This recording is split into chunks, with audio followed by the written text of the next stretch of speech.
সুন্দরবনের প্রত্যন্ত এলাকার গোসাবার বাসিন্দাদের যাতায়াতের প্রধান মাধ্যম হল নদীপথ। গোসাবার এক দ্বীপ থেকে অন্য দ্বীপে যাতায়াত করতে হলে খেয়ার মাধ্যমে নদী পারাপার করতে হয় তাদের। আর যাতায়াতে খেয়াঘাট না থাকায় সমস্যায় পড়তে হচ্ছে সুন্দরবনের প্রত্যন্ত এলাকার বাসিন্দাদের। নিত্যদিন ঘটছে দুর্ঘটনা। এমনই চিত্র দক্ষিণ ২৪ পরগনা জেলার গোসাবা কচুখালী ৫ নম্বর এলাকায়। গোসাবা কচুখালী ৫ নম্বর এলাকার যাতায়াতে নদীতে কোনো খেয়াঘাট না থাকায় সমস্যায় পড়ছে এলাকার বাসিন্দারা। যাতায়াতের মাঝে প্রায় সময় নদীতে পড়ে গিয়ে ঘটছে দুর্ঘটনা। নদীর এক প্রান্তে রয়েছে গোসাবার কচুখালী ৫ নম্বর ও অপর প্রান্তে রয়েছে মোল্লাখালী। দুই পাড়ের বাসিন্দারা যাতায়াতের সমস্যায় পড়ছে। বারে বারে পঞ্চায়েত প্রশাসনকে জানিয়েও কোনো সমাধান হয়নি, এমনটাই অভিযোগ নিত্যযাত্রীদের। Bureau report, জজবাত 24 Bangla.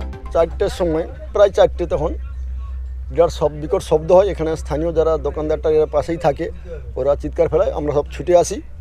তখন থেকেই আমরা আছি। বিরাট একটা স্লিপ করে চলে যায়। স্লিপটা প্রায় 50 ফুট লেন্থ হবে, আর ডিপটা হবে প্রায় 40 ফুটের মতন ডিপ করে। তারপরে আমরা বর্তমানে যেখানে দাঁড়িয়ে আছি, পুরো নিচের তলাটা খেয়ে বেরিয়ে গেছে। এই যে ভাটাটা হবে, এই ভাটায় হয়তো এটাও টেনে নিয়ে যাবে, যত সম্ভাবনা টেনে নেবেই। তাই এখানকার মানুষজন আমরা খুব আতঙ্কে আছি। গত বছর বিরাট ঠিক এর থেকে 50 ফুট দূরে একটা স্লিপ নেমে, সেও আমরা আতঙ্কের মধ্যে ছিলাম। কোনোরকম তাকে একটা করা হয়েছে, কিন্তু আমরা বর্তমানে এখানে খুব আতঙ্কের মধ্যে আছি। এলাকা প্লাবিত হতে পারে, তারপরে এলাকা তো প্লাবিত হবে। সেই তৎসঙ্গে আমাদের এইখানে যে দোকান, সামনে যে বাজার রয়েছে আমাদের, যাদের উপরে নির্ভর করে আমাদের এই এলাকার মানুষজনের সব কিছুই জীবন জীবিকা নির্ভর হয়, আর সেগুলোও চলে যাওয়ার সম্ভাবনা 100% রয়েছে। কি নাম আপনার? আমার নাম তুষারকান্তি পাল। তো একই জিনিস এখন একদম খাড়াই, একেবারে বোধহয় 50 ফুটের মতো একদম খাড়া, একেবারে বাউন্ডারির ধারে চলে এসছে। তার মানে যে কোনো মুহূর্তে বাউন্ডারিটাও চলে যাবে। এই যে নদীর ধারে পাড়ে যে সমস্ত দোকান ছিল, দোকানগুলো তো ভেঙে গেছে, এবং এই যে দোকান ভেঙেও নিয়েছে, এটাও আর একটু পরে চলে যাবে। এখন কথা হচ্ছে পুরো ফাঁপা। হ্যাঁ, অবশ্যই ফাঁপা। এবং ভাটার সময়, এই যে জোয়ার শেষ, ভাটা শুরু, এই সময় কিন্তু একটা দোল আসে, সেই দোলেই কিন্তু টেনে নেয়। কি নাম আপনার? আমার নাম হিরালাল ওয়ারিক। নদীর স্রোত, প্রবল স্রোত বেড়েছে। নদীর প্রবল স্রোত, এই এখনকার দিনে এত স্রোত যে বাড়ে আমরা বুঝতে পারিনি, কিন্তু এত স্রোত বেড়েছে।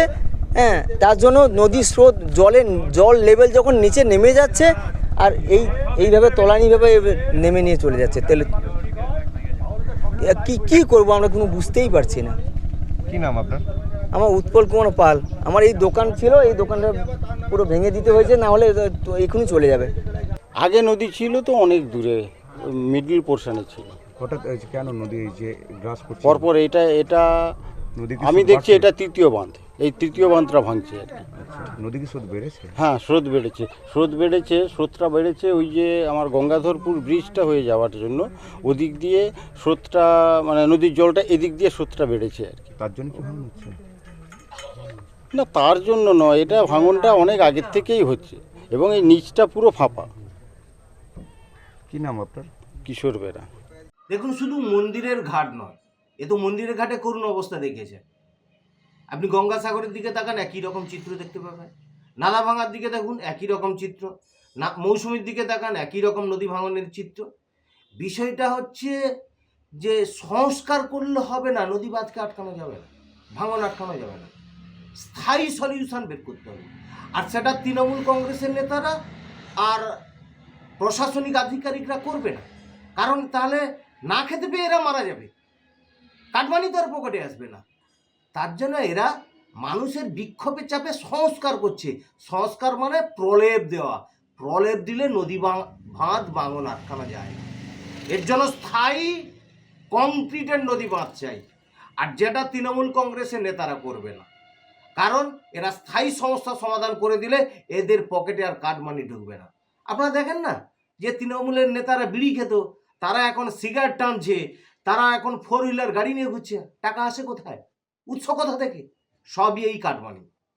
ভারতীয় জনতা পার্টির তরফ থেকে আমাদের একটাই দাবি, এই সংস্কার করলে হবে না, করলে স্থায়ী এবং কংক্রিটের নদীবাঁধ করুন। তবে এই মন্দিরের ঘাটে যে এত বড় ভয়াল ভাঙন, এই ভাঙন আটকানো যাবে।